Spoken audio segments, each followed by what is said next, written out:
On est le 29 juin 2025 et on va faire ma deuxième évaluation de mon rendement sur les réseaux sociaux pour mon deuxième mois de création de contenu. Ce mois a été très différent du premier, c'est-à-dire que j'ai décidé, comme approche générale en juin, de m'en sacrer davantage, produire définitivement moins et ne absolument perdre aucun temps à noter des stats. C'était beaucoup trop long, beaucoup trop chronophage. J'en ai pas besoin, on fait juste vivre ça ensemble. Fait que l'analyse de ce mois-ci va être beaucoup plus simple. On va quand même faire un petit tour des plateformes, on va quand même regarder rapido presto le contenu, ce qui a le mieux marché, et on va faire un tour des faits saillants de mes apprentissages de ce mois-ci. Puis après ça, on va vaquer à nos occupations chacun de notre côté. Fait que on part ça. D'abord, évidemment, la plateforme qui a été la plus prolifique en termes de following, ça demeure TikTok. Comme vous voyez ici, j'ai traversé le mur des 1000 followers. J'en suis ravie. Parce que je suis capable de mettre un lien Linktree cliquable dans mon profil maintenant. C'est merveilleux.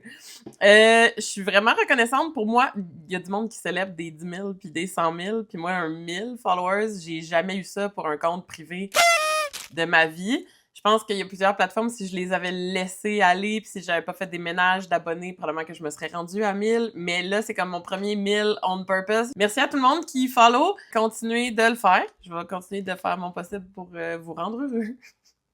C'est pas sûr que c'est ça qui se passe vraiment. Puis à travers tout ça, on a fait ça avec 9 contenus sur TikTok. C'est quand même plus que je pensais. Parce qu'à la base, il y en a eu 6. Il y a eu le contenu de l'achat de la robe, l'influencé par Clara, etc. J'ai essayé d'embarquer dans la petite trend des croyances populaires auxquelles je n'adhère pas. Probablement que j'ai fait ça trop tard, fait que ça marchait moyen. Ici, j'ai essayé de faire une petite capsule éducationnelle sur c'est quoi les haters. Je suis satisfaite du 737 vues.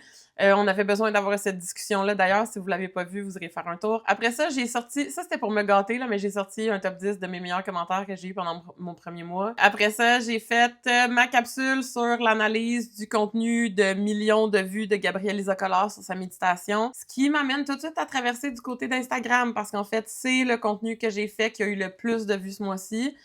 À l'heure actuelle, on flirte avec le 10 000 vues, 9 973, on va taper le 10 000 vues, et on va taper le 10 000 vues grâce à Gabrielle Isokolaar et sa participation à ce contenu-là, c'est-à-dire que je l'ai mis en ligne. Vous me connaissez un peu, moi, sortir les gens des plateformes sur lesquelles ils souhaitaient publier à l'origine, c'est pas nécessairement ce que je souhaite faire, surtout dans un contenu comme celui que j'analysais là, du côté de Gabrielle, donc je lui ai demandé dans une story l'autorisation de partager sur d'autres plateformes, puis on a jasé un petit peu en inbox, puis à de sa grandeur d'âme infinie, elle m'a donné l'autorisation de la placer en collab. Fait que ce contenu-là se trouve aussi sur le wall de Gabrielle Isokolaar et c'est uniquement pour ça qu'il va taper le 10 000 vues dans les prochains jours. J'ai adoré faire ce contenu-là. À noter que j'ai dû couper de ce contenu-là un bon 5 minutes, un chunk, où j'expliquais pourquoi je pensais que ce contenu-là avait marché du feu de Dieu sur Instagram et qu'il n'avait pas marché sur TikTok. J'ai dû le couper parce que mon analyse allait durer 20 minutes puis c'était trop long. Vous me direz si c'est quelque chose qui vous intéresse. Au pire, je pourrais peut-être extraire ces 5 minutes-là puis le mettre quelque part. Fait que ça, c'est vraiment les faits saillants de mon mois. Ce presque 10 000 vues-là, ça a été fort satisfaisant. Autre chose, ici, j'ai un 4652 vues sur TikTok, parlant rapido presto de contenu web publié par François Legault et PSPP, un peu avant la Saint-Jean, où je remarque qu'il y a une différence avec le contenu qu'il publie d'habitude. C'est difficile avec cet exemple-là de nier que pour que le contenu marche spontanément, il faut qu'il soit inscrit dans le contexte immédiat, il faut que ce soit des nouvelles fraîches ou des informations fraîches. Un trend, peut-être là, un mouvement, mais surtout dans un timing impeccable. C'est pas la première fois qu'on en parle, mais ça, c'est vraiment indéniable. Puis il faut que ce soit court. Cette capsule-là est ultra courte. Elle fait moins d'10 minutes. Je trouve ça intéressant d'amener des questionnements puis des petits pointers, mais c'est tellement incomplet pour moi faire ce genre de capsule-là. Voilà pour TikTok et Instagram. Rien d'autre à signaler à part que, bon, mon following d'Instagram a grimpé considérablement grâce à l'exposure de Gabrielle. Encore une fois, merci beaucoup. Et du côté de Facebook, j'ai maintenant 101 followers. J'ai pas de notif quand j'ai des nouveaux followers sur Facebook. Et comme sur YouTube aussi, là, YouTube, je suis rendue à 20 subscribers. J'ai pas de notif forcément parce que la plateforme les donne pas automatiquement. Sur YouTube, entre autres, tous les gens qui ont mis leurs abonnés privés, on reçoit pas les notifs. En toute sincérité, ça me creep the out.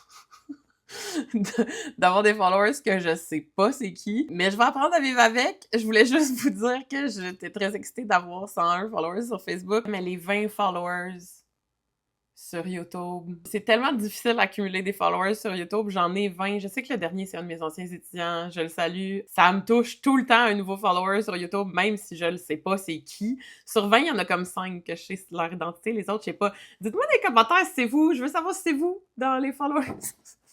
Sur YouTube, pourquoi je suis creeped out? Fait que c'est vraiment la tournée de mon mois de juin que j'ai pris vraiment relax côté création de contenu. Ceci étant dit, en juin, il y a aussi mon ami Alex Dornier de qui j'avais fait l'analyse du contenu. On va aller voir ici. Cette analyse-là de Ça va pas bien. Alex Dornier qui m'a offert gentiment de me rendre l'appareil et de me donner des pointers sur mon contenu. On devait faire une capsule, puis finalement, on s'est arrêté à 45 minutes de placotage parce que c'est beaucoup trop long. Après ça, on a essayé de le faire en live sur Instagram et la journée que j'avais choisie, les lives sur Instagram n'étaient pas disponibles momentanément. Les joies du web. Fait que j'ai essayé bien naïvement de faire un live sur TikTok.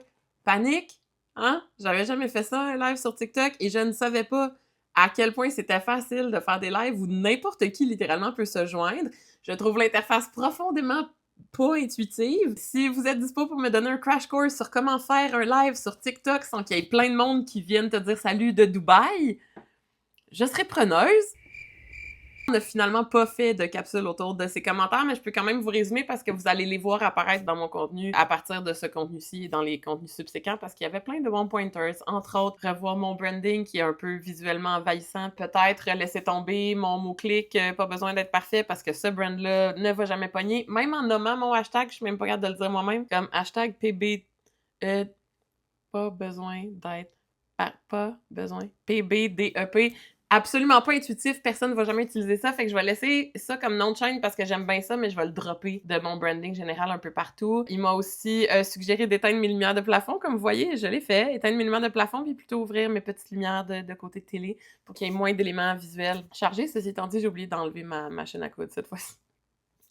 Bienvenue dans mon univers de salon.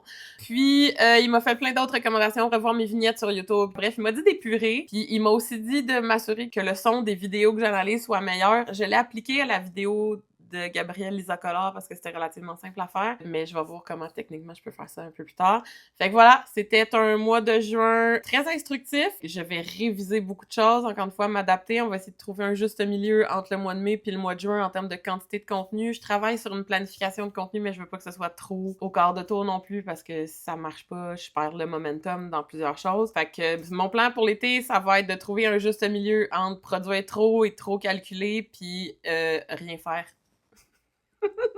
Mais on va être en vacances de toute façon, fait que je vous souhaite un beau mois de juillet. Puis on se retrouve sur n'importe quelle plateforme si vous choisissez de me suivre. Ça peut être sur TikTok, Instagram, LinkedIn, Blue Sky ou sur mes chaînes Pas besoin d'être parfait sur Facebook et YouTube. Je vous rappelle que s'il y a du contenu que vous trouvez super bon, du contenu webkeb, puis que vous aimeriez ça, avoir mon input, envoyez-moi ça en commentaire ou en inbox, ça va me faire plaisir de regarder ça. Merci, bye!